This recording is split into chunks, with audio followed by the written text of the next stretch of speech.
So I've done this entire stack here. Drainage holes with my soldering iron. Inexpensive tool that just, you know, it takes seconds to get this done instead of having to use scissors.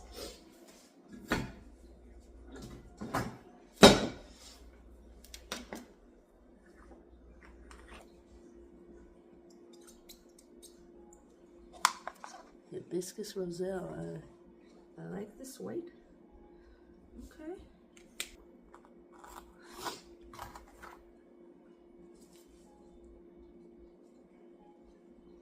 Okay. Beautiful.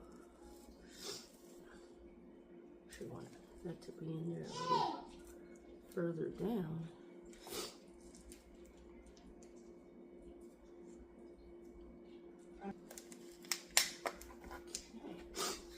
Try to be gentle. There we go. So these are, oh man, I need to keep this oriented this way so I can see. These are pepperoncini, so I'm definitely going to separate these.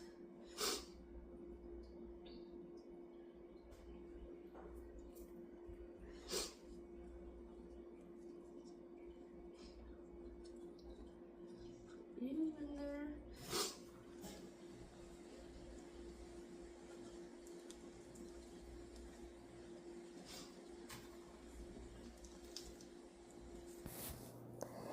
At this point, I had a lot of video of me just uppotting these different gorgeous seedlings, but I'm not going to show that video because what had happened was,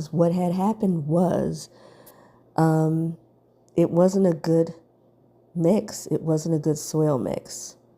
Actually, an even better idea for bottom watering is to place them all in this tray and then water the tray. So let's work smarter.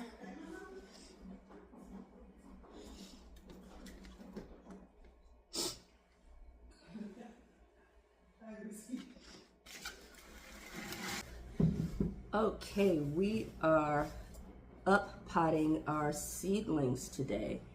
I've already gotten started up potting some pepperoncini peppers. I love them in salads. So a lot of these are first time grows for me. I've done peppers before, I've done jalapeno, I've done serrano. Now, that isn't to say I haven't tried to do a lot of these before, but they just never made it to full plant and harvest for a variety of reasons. The main reason is just trying to do too much. So I've got some paprika peppers here. They haven't gotten their true leaves, so I think I'm gonna let them remain in the cells here.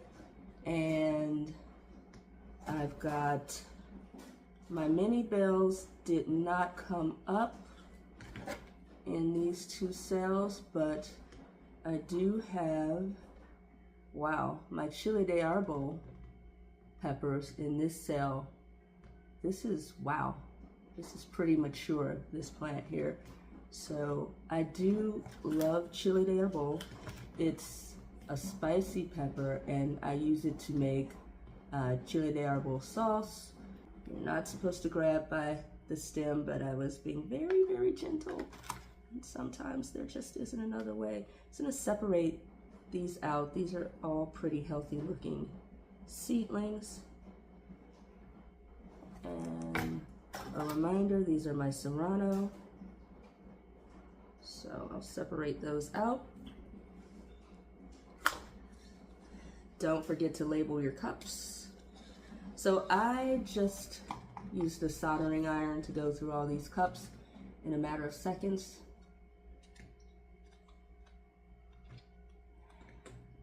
I try to keep up on my calendar. I have a planting calendar where and it's just a calendar that I only use for planting, and I put in the dates of things that,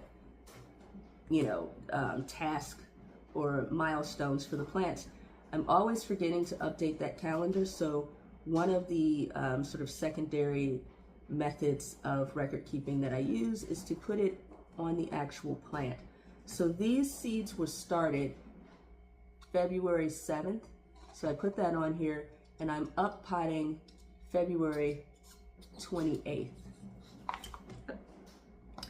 And it just gives me a nice snapshot of what to expect next season, because I won't remember it all, and then I can always go and update my app, my calendar later based on the cups. This soil mix, it's just peat moss, perlite, and a little bit of organic plant food, just to give them some beginner nutrients. They're not going to be here long. They're going to be transplanted in the greenhouse. I'm in the process of filling our greenhouse beds with a soil mixture, so this is a temporary home. We are interrupting our regularly scheduled program because it is 4 days later, and I realized that this soil mix that I mixed up is just not doing it, y'all. It is just not doing it. You are a tomato something. Got a tomato seed that popped over in here, and very mature. I don't know what you are, so we'll put a question mark tomato. These artichokes are artichoking. Yes. But what's supposed to be up here is a grand bell, but you are not that. Also, these are super ready to come out of here. Look at this. Look at those roots. So I actually came out here on the deck to finish up potting those seedlings because it is such a gorgeous day out here. It's in the 70s, and I have started hardening off the seeds in the cigar lounge. So here's our cigar lounge out here on the deck. So here we go, and here they are.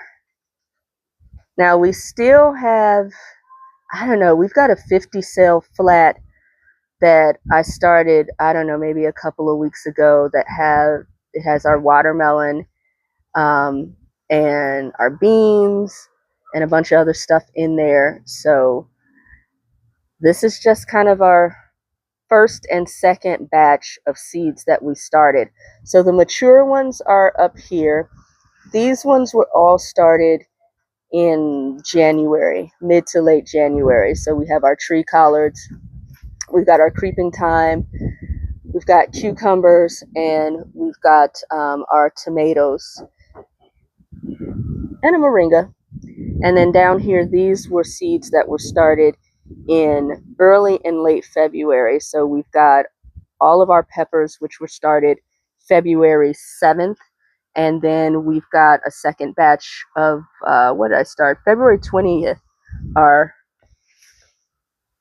Roselle hibiscus was started February 20th.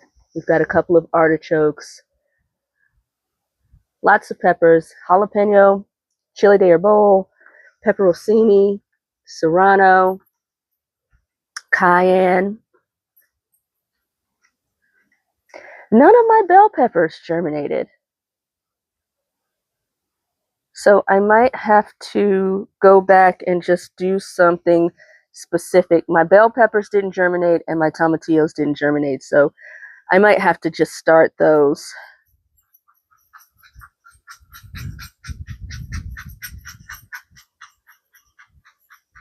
But this is a gorgeous view. You can see our greenhouse in the background, which is where they're going to go. It's really warm temps in there. I don't have soil complete in the beds yet, and I'm tempted because they could sit out there, but it's just so far away. I want to be able to monitor these, and this is just their second day out here. I will bring them in. I'll look and see what temperatures are going to do. But, you know, I envision at least letting them be able to stay out here for a bit.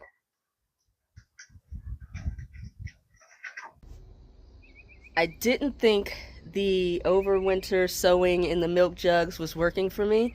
I did literally just put them in here and forget them. So let's see if you can see all that beautiful lettuce in there. Exciting.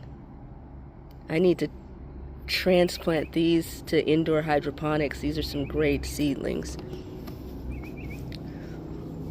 And the next one, see if we can get focused. In here, these are garlic chives. Super exciting.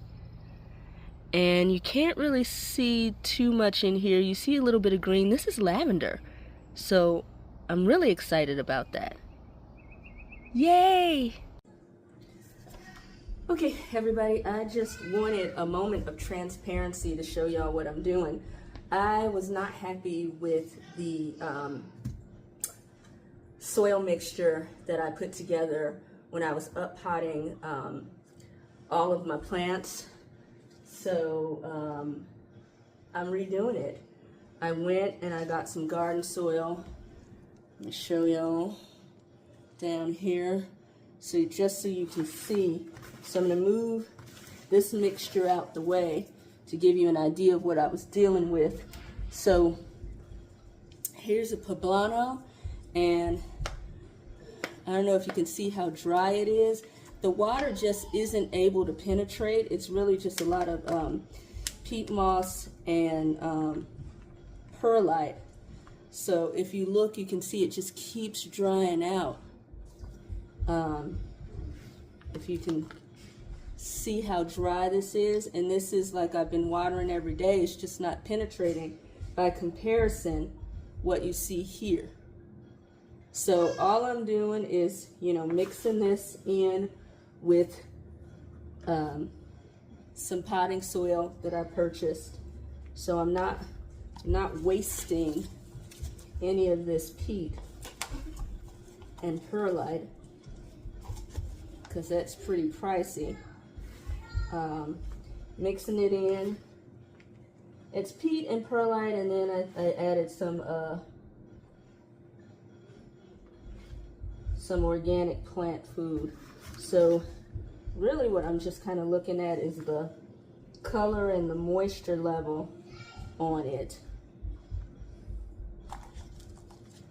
And just repotting all of these back up, because I shouldn't have to, they're indoors, I shouldn't have to be watering them so much. And it's not penetrating through.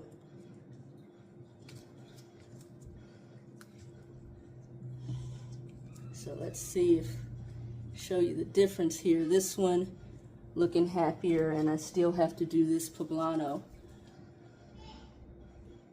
Pretty dry, nice and healthy. And I'm not going to record all of this. And then when I water it, you can see, because these are clear cups, you can see that it's not going all the way through. You know, this is dry and crumbly. It looks like it hasn't been watered in days, and it's been watered every day. So mix that in.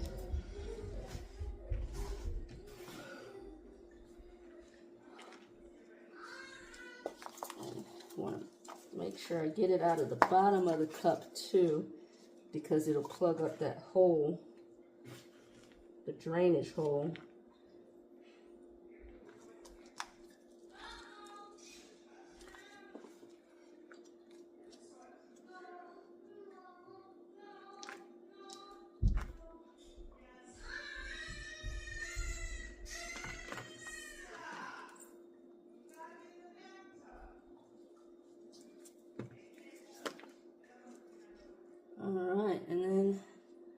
I think I've got about 2 more trays to do. I also got this new soil moisture and pH tester. So let's give it a whirl in one of our watermelons. Put that in there and it's showing, you know, medium-ish moisture and pH of probably about 5.5. And I think, you know, this is fine for seedlings. I'll get into more pH adjustment when I transplant these into the greenhouse garden beds. So today was a lesson learned. Instead of being discouraged, I hopped on the problem that I noticed. Some things in gardening you learn because you've read about it and you've seen other people do it. Other things you learn by doing it yourself. And then some things you learn by doing it and not doing it well. So we re-potted everything in the cups. And we up-potted some things. So the creeping thyme needed to be up-potted here. But we repotted all of these pepper plants, the hibiscus. We up-potted our watermelon, our Oregon, what is this? Oregon snow pea. We up-potted that. We've got some white sage. The cucumbers are thriving. The tomatoes are still thriving, so I did not up-pot those. The tree collards are doing well. I also had to up-pot everything over here. It just was not taking in water, and I lost probably about four seedlings. Here's an example of some that I'm trying to save. This is a hibiscus, and then this is a cayenne. So I'm hoping they'll bounce back.